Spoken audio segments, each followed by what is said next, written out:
Jornal Gazeta Brasil. Estamos hoje com Rudá Riz. Ele é sociólogo, mestre em ciências políticas e doutor em ciências sociais. Boa tarde. Parte da Igreja Católica acha que o capitalismo provoca fome e vida indigna para a maioria da população no mundo. Também não se adere a muitos pontos do marxismo. Então, pode-se formar uma nova economia sem o sistema de acumulação, baseada em uma redistribuição no sentido de balancear o meio social? Bom, essa é a aposta do Papa, né? O que a gente tem que entender é o seguinte: o Papa, nesse momento, ele está sendo assessorado por 2 prêmios Nobel de Economia, que é o Amartya Sen, um indiano muito importante para quem trabalha em projetos internacionais. Eu fui da ONU, ele é uma referência do Banco Mundial, prêmio Nobel, se não me engano, de 1998, e o Joseph Stiglitz, que é prêmio Nobel de 2004, também muito conhecido no mundo todo. Além disso, também assessora nessa empreitada a economia de Francisco. E no caso do nome, deixa eu explicar rapidamente, o Francisco aqui é Francisco de Assis, evidentemente, essa ideia da relação com a natureza, o respeito à vida das pessoas em comunhão. Então, voltando, ele também é assessorado pelo Yunus, que é aquele economista de Bangladesh que criou o Banco do Povo, o Grameen Bank. Então, o que eu queria já pontuar é que toda a discussão sobre essa nova economia, que pense uma maneira mais fraterna de se relacionar entre as pessoas, que seja inclusiva e que respeite a natureza, a relação do homem com a natureza, ela, pelo menos dentro do discurso do Papa até agora, ela não faz uma opção pelo socialismo e muito menos pelo capitalismo. Mas a assessoria dele e o tipo de discurso, se eu for enquadrar dentro da teoria política, eu diria que está no campo do socialismo utópico. E é chamado assim porque Marx acabou criticando esses autores que falavam de uma economia cooperativada, ou então de uma participação maior dos trabalhadores de uma empresa na gestão e na própria distribuição dos lucros, né? Isso é muito famoso, Fourier, Robert Owen, são muitos autores que ficaram famosos dentro dessa linhagem teórica, que é a ideia de você criar, não eliminar o mercado de maneira alguma, mas é você ter um controle dos trabalhadores sobre aquilo que ele produz e que se partilhe as riquezas entre todos, dentro de um equilíbrio, uma espécie de ecossistema produtivo. Então, é um pouco isso que eu poderia avançar. O Brasil é o segundo maior produtor de alimentos do mundo. Explique por que a fome e a desnutrição, principalmente infantil, insistem em continuar, principalmente nos estados mais pobres da federação. É porque a produção brasileira, ela é toda controlada por grandes monopólios. É bom que talvez essa tua pergunta dê para aprofundar um pouquinho, se você me permite. Veja só, vou dar um exemplo até pouco tempo do café, que é um produto essencial da pauta de exportação de Minas. Um pouco mais de 1/3 da produção do café brasileiro vem de Minas, principalmente do sul de Minas. Bom, você sabe que o café, embora qualquer um possa tomar um cafezinho no bar, o preço do café é controlado por 3 mega transnacionais. Ou seja, até pouco tempo, o principal comprador de café in natura e que definia o preço in natura no comércio mundial de café era Philip Morris, que a gente conhece por cigarro, mas ele é um grande comerciante de grãos. Depois, o café torrado é a Nestlé que comanda o preço quando ele vai para a torrefação. Eu estou falando em escala mundial de produção, eu estou falando daquele que faz a torrefação ali do lado, né? E, finalmente, o principal distribuidor de café no varejo do mundo é a rede Carrefour. Então, essas 3 grandes empresas dominam a cadeia produtiva do café, e é por isso que uma pessoa lá da roça, ele só vai tomar café de qualidade, e eu até duvido que ele tome, se ele, parte do plantio dele, ele usar para para consumo próprio, familiar.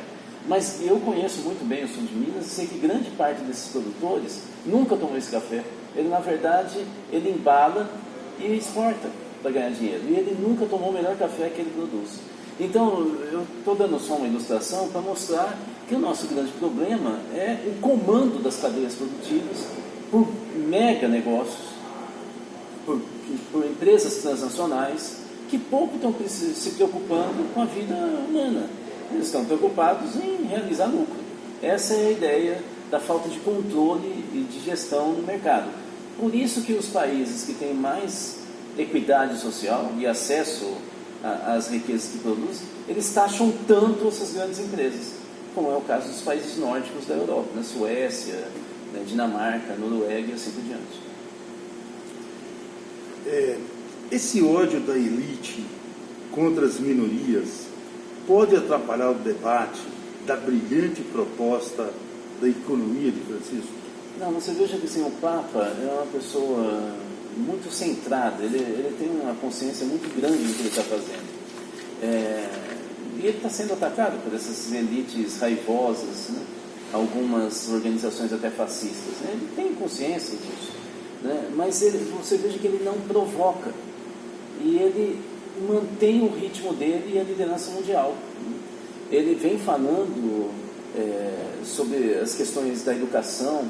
Aliás, essa é outra articulação mundial que logo nós estaremos aqui no Brasil também fazendo eventos desse tipo, que é o Pacto Global pela Educação, que é um chamamento do Papa. São as duas grandes articulações mundiais dele, a economia de Francisco e o Pacto Global pela Educação.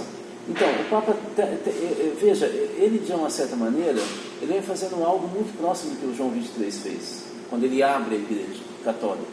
A diferença é que o João XXIII, além de falar sobre a opção preferencial pelo pobre, ele descentralizou a ação da Igreja, como é no Brasil as SEBs. Esse Papa, ele chama dois temas que ele acha que mundialmente importantes, porque um forma cidadão com a educação, forma pessoas solidárias ou não. E outra virtude também, que ele está abrindo as portas da igreja para todos. Para todos. Você vê que não é a estrutura eclesial que está liderando a economia de Francisco, o movimento que ele lançou.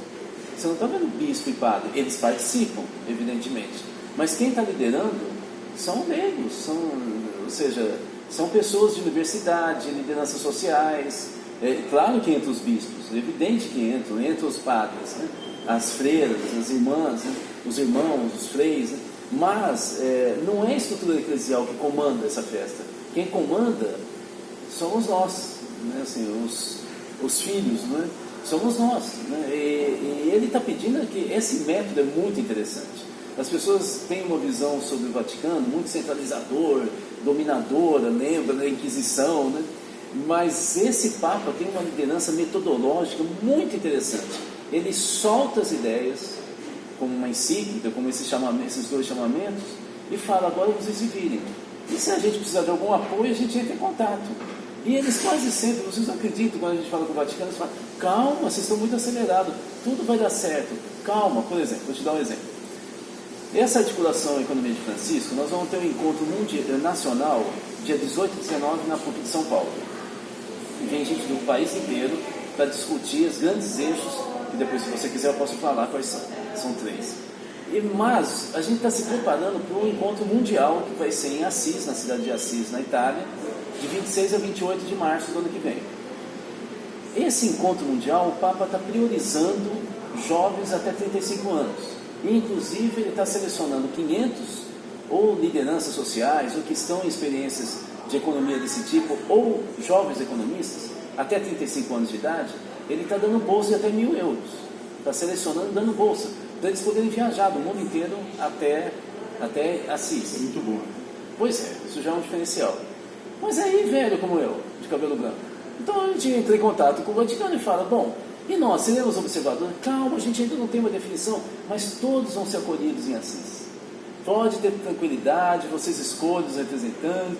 Não tem uma coisa definida, encaixada em caixinhas, que exclui as pessoas, porque você tem que ter contatos lá dentro, ou porque você tem que entrar dentro de regras. Esse método que você está falando é uma grande inovação para mim, que tenho 57 anos, já fui de várias articulações pela educação especial, e é uma inovação importante, é um risco, e ao mesmo tempo é uma sabedoria. Pois é. Explique na íntegra, Rudá, as possibilidades e concretudes da economia solidária ganhar corpo no meio social, que é tão submissa ao capitalismo e são preconceituosos aos ideais da partilha, né? Bom, eu vou falar como cientista político, não estou falando em nome da igreja, ok? Muito menos do Papa. Mas eu sinto que o Papa tem um foco e um olhar nesse sentido. O que o Gramsci falava? O Gramsci, Antonio Gramsci, italiano, ele dizia o seguinte: você pode ter poder sem ser governo. O que ele queria dizer com isso? Que a primeira tarefa para você ter poder é você convencer as pessoas, é você unificar com elas. Então, o Papa, na verdade, está fazendo um chamamento para a gente convencer as pessoas. Então, qual é o primeiro passo? O primeiro passo é juntar experiências. Eu tinha falado das 3 grandes referências, né? Os 3 eixos da economia de Francisco.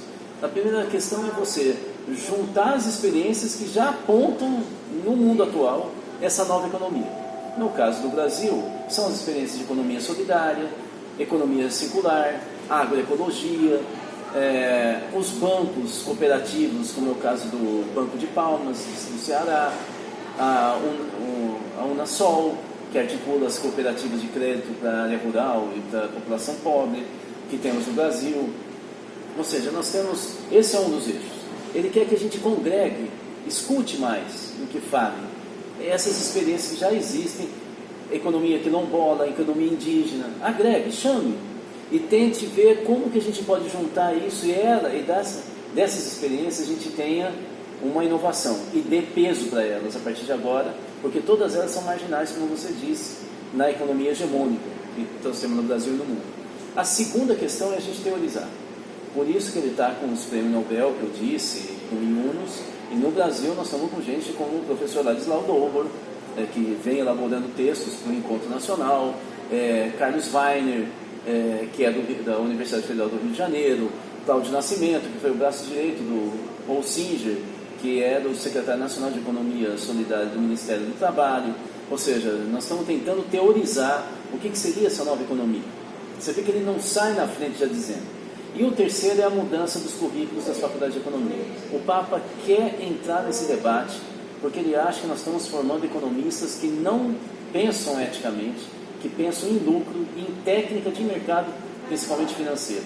Ele acha que nós temos que, essa é a fala dele no chamamento, realmar a economia, trazer a economia, a alma humana novamente. E por que ele está dizendo isso? Um dos assessores dele, como eu citei, é o prêmio Nobel Amartya Sen. O Amartya Sen tem um livrinho, que infelizmente não é tão conhecido no Brasil, que se chama Ética e Economia, que ele começa dizendo: por que é que os economistas jovens desconhecem que a economia foi uma derivação dos estudos de ética? Adam Smith era professor de ética em Glasgow. E por que agora só se pensa em técnica e indicador para saber se está tendo dinheiro ou não está tendo dinheiro circulando na economia, se tem déficit ou não? Por que nós fizemos para esquecer da solidariedade humana e do papel da economia como a gestação da paz e da igualdade, e da esperança, né, entre as pessoas?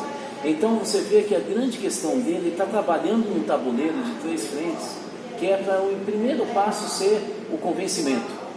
A gente trazer as pessoas, isso é possível, isso aqui é mais ou menos isso, e aí a partir daí criar um movimento grande, primeiramente coração, e depois a mudança da lei, da política. Você vê que ele não chama ninguém da política, ele não está chamando o presidente da república, primeiro-ministro, deputados, ele não está chamando esse pessoal.